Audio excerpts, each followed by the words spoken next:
Datang di podcast kami. Nah, pada kesempatan kali ini kita mau membahas pengabaian pemerintah terhadap pemukiman warga di sekitar rel kereta api. Tapi sebelum itu, izinkan kami untuk memperkenalkan diri terlebih dahulu. Halo, nama aku Dinda Raya Labra, bisa dipanggil Raya. Aku Rafika Lusoleha, biasa dipanggil Vika. Aku Dinda Zulfia Rahmanda, bisa dipanggil Livda. Aku Zelda Masa Fitri, bisa dipanggil Zelda. Aku Gracia Narni, biasa dipanggil Nali. Berdasarkan topik yang telah kita angkat tadi, yaitu pengabaian pemerintah terhadap pemukiman warga di sekitar kereta api, izinkan kami untuk memulainya dengan membahas deskripsi masalahnya terlebih dahulu. Lanjut, Vika. Oke, terima kasih. Jadi masalah ini tuh dimulai dari banyaknya warga yang memilih tinggal di sekitar rel kereta api. Meskipun sebenarnya itu tuh dilarang banget sama pemerintah kan ya. Alasan mereka umumnya tuh karena sewa tempat tinggal di sana itu murah. Namun di sana itu penuh resiko loh, karena suara bising kereta api yang sangat mengganggu aktivitas warga dan juga penuh banyak bahaya jika banyak orang yang berlalu lalang di sana. Apalagi kalau anak-anak main-main di sana gitu ya. Sangat resiko ya. Jauh dari palangnya juga ya kan soalnya.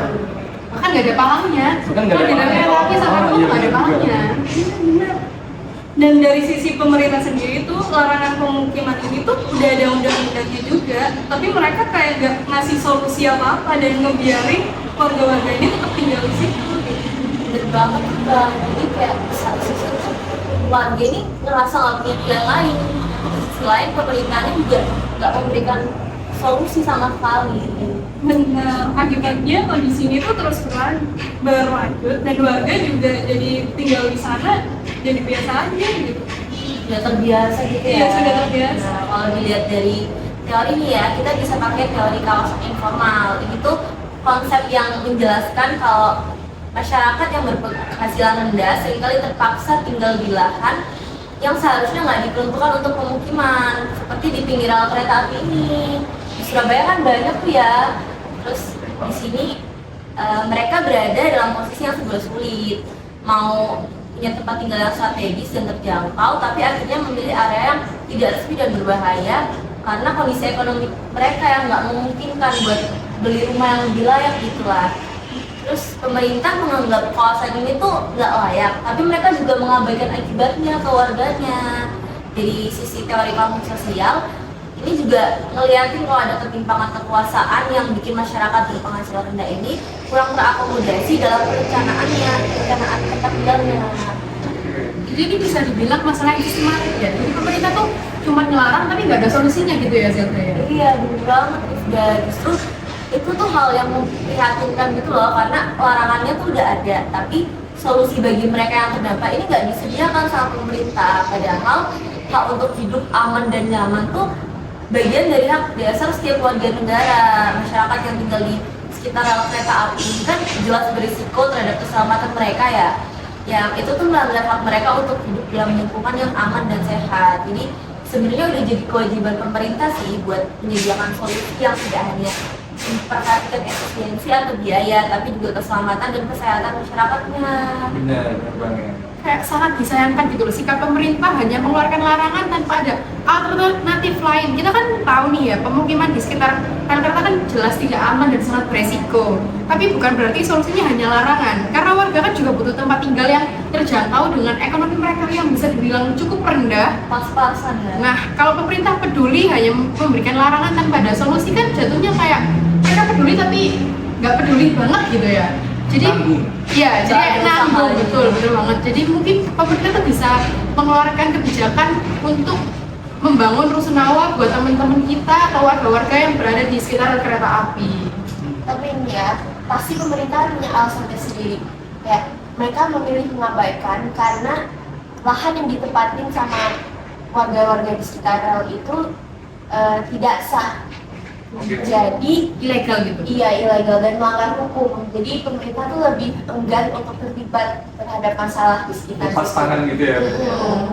Kayak kalau dari sudut pandang pemerintah nih ya, alasan pengabaiannya yang kayak tadi aku bilang, lahan di sekitar itu tuh tidak sah dan dianggap ilegal karena mereka yang memakai di lahan itu tuh tidak memiliki izin yang resmi. Nah, terus juga pemukiman yang terbangun di sekitar rel itu tuh tidak sesuai dengan rencana tata kota yang sudah direncanakan dan sehingga tidak mendapatkan prioritas dari pemerintah untuk ditata ulang gitu. Dan selain itu juga pemerintah memandang ini tuh kayak seperti yang tadi kita bilang karena ini tuh rawan kecelakaan kan. Jadi itu anggapannya kayak bahwa kalau dilakukan perbaikan infrastruktur di sana tuh lebih mengeluarkan banyak biaya dalam sia-sia pemborosan. Tapi gimana pun kan cuma pemerintah doang yang bisa mengatasi masalah ini kan. Akhirnya pemerintah tuh lebih memilih kayak dan melarang mereka aja daripada melakukan tindakan gitu. Jadinya kayak karena hanya melarang tuh tindakan dari pelakuan itu tuh berdampak besar buat warga di sana kan. Masuk akal juga sih sebenarnya. Cuma dari sisi warga ya, mereka juga pastinya menurut aku buta arah yang pertama. Terus juga mereka ini digantung gitu loh. Mereka butuh banget solusi. Mereka juga pengen tinggal di lokasi dan wilayah yang layak. Tapi pemerintah nggak ngasih solusi apa-apa gitu loh. Cuma dilarang aja, kecuali diberikan fasilitas yang memadai kayak tadi dibuat di Tunawa. Terus kita juga nggak perlu mikir lagi buat oke lah kalau misalnya udah ada solusinya ya udah kita tinggal pindah aja. Apalagi kalau proses pemindahan itu dibantu ya kan. Kayak gitu. Ya karena kalau kita lihat pemerintah itu cuma mikir pendek gitu loh. Kalau bahwa larangan yang mereka berikan itu tuh kayak oh udah cukup lah. Padahal tuh dampaknya tuh besar banget. Kayak mereka jadi susah tempat tinggal, jadi kecelakaan lah, ketagihan Nggak tahu juga kan mau pindah kemana. Iya. Kebetulan dari kelompok kita juga pasti udah menyiapkan solusi nih. Nah, pemerintah itu pertama bisa melakukan hal yang dimana mereka itu bisa mendata secara detail untuk memahami situasi warga di sekitarnya. Di sekitar rel tersebut, yang dimana pastinya akan dilakukan monitoring juga kan setiap kesempatannya. Terus juga kemudian mereka bisa menyediakan zona pemukiman baru dengan biaya sewa yang lebih terjangkau. Karena pastinya orang-orang yang memilih buat tinggal di sekitar itu warga-warga yang istilahnya ekonominya cukup gede dan bisa dibilang terhambat juga kan. Makanya mereka nggak mau ambil ribet yang dimana tempatnya itu ilegal dan murah. Itu juga mereka buat tinggal itu nggak memikirkan skala besar resiko-resiko yang ada gitu loh. Asal ada tempat untuk berteduh dari hujan dan dari panas gitu kan. Terus juga dengan begitu warga juga punya pilihan alternatif tinggal di tempat yang lebih aman dan layak kalau misalnya pemerintah itu bisa menyediakan rusunawa seperti yang tadi kamu bilang kan. Terus juga terakhir pemerintah itu sebenarnya juga bisa memperkuat larangannya tanpa harus memaksa gitu loh. Lebih humanis lah istilahnya.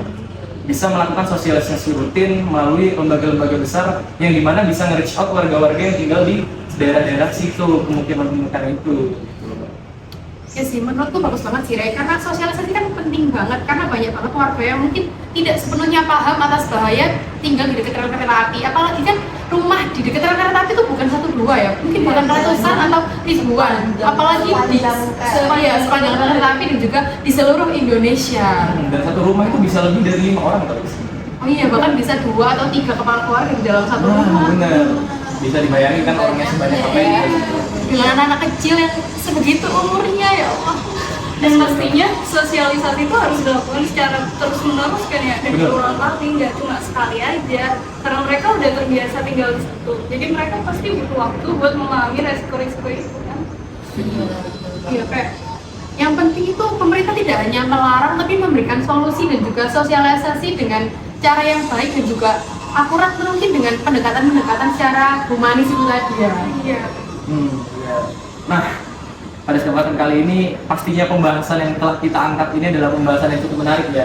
Kami sangat berharap pemerintah bisa tergerak setelah Iya. mengetahui apa yang telah kita singgung pada kesempatan kali ini. Tapi sayangnya kita sudah berada di penghujung video kita. Semoga dengan adanya video ini kita semua bisa tahu dan mengambil manfaat-manfaat yang ada ya kan pastinya. Jadi Soal hak asasi. terima kasih atas segala perhatian yang telah diberikan. Kurang lebihnya kami mohon maaf. Dadah. Bye. Dadah. See you.